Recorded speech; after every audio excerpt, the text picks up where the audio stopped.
one of the questions that as podiatrists we often get asked is how long to keep a pair of shoes for, or how to know when to replace a pair of shoes. Sometimes it feels like that should be something that's obvious, except it's not. A lot of the time, if we're looking for wear and tear in the shoe itself and looking for evidence that the shoe looks like it should be replaced, by the time we can see that evidence, it's actually far too late. We really should have replaced the shoe sooner than that. Again, this is more specific to exercise, and it's because when we're exercising, we do have much higher forces that are going through our feet and our lower limbs.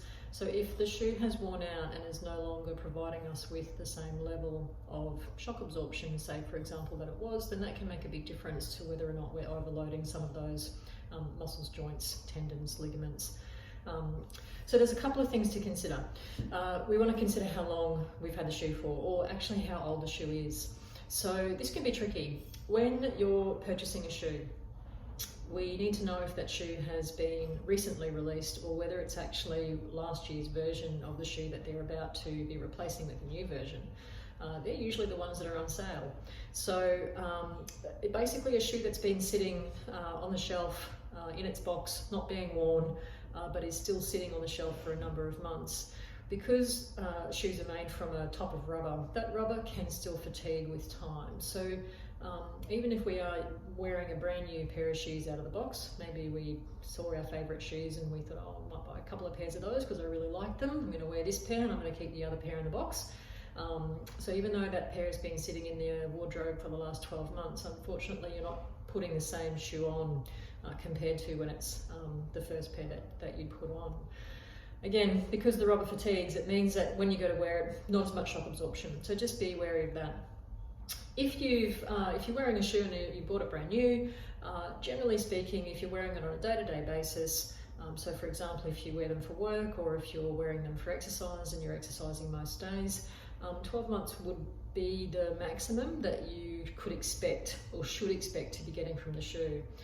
I'm really, I guess, talking about from an injury prevention or an injury management point of view. So if you're lucky enough to not have any pain or any injuries, then you can probably keep your shoes for as long as you like.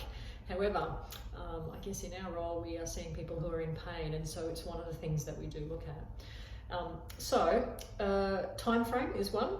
6 months to 12 months is the time frame where you want to keep an eye on things. If you're in a job where you're on your feet all the time, 40 hours a week, 6 months would be the time frame that I'd look at.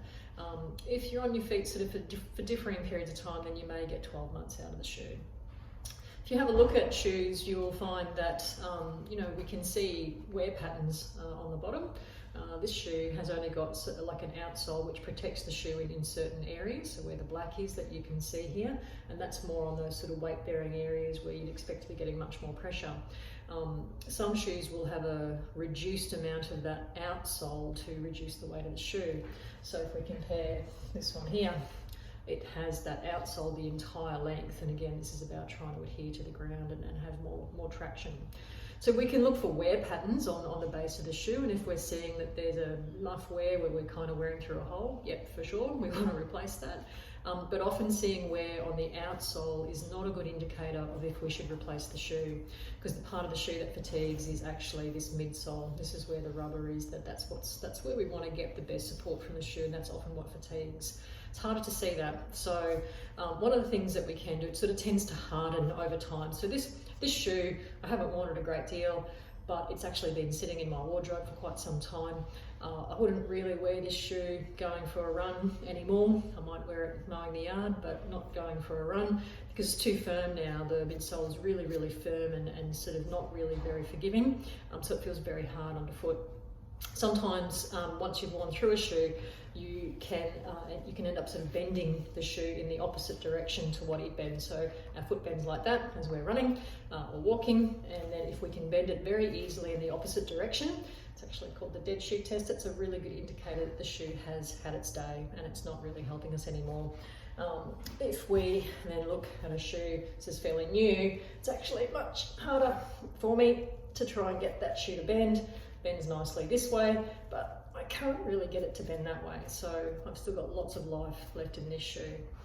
One of the other things you can do if you're a little bit on the nerdy side is you can keep track of how many kilometres you've done in your shoes. This is something that a lot of runners and walkers do as a way of keeping track of how much wear and tear the shoe has had. So rather than looking at time frame, which can sometimes not be a good indicator, look instead at the mileage on the shoe, so a bit like changing tyres on your car. So for a lot of shoes, we might get anywhere between 400 and 600 kilometres out of the shoe. So of course, depending on how much you're running and walking, that may come up very quickly, or you may get that 6 to 12 months out of the shoe.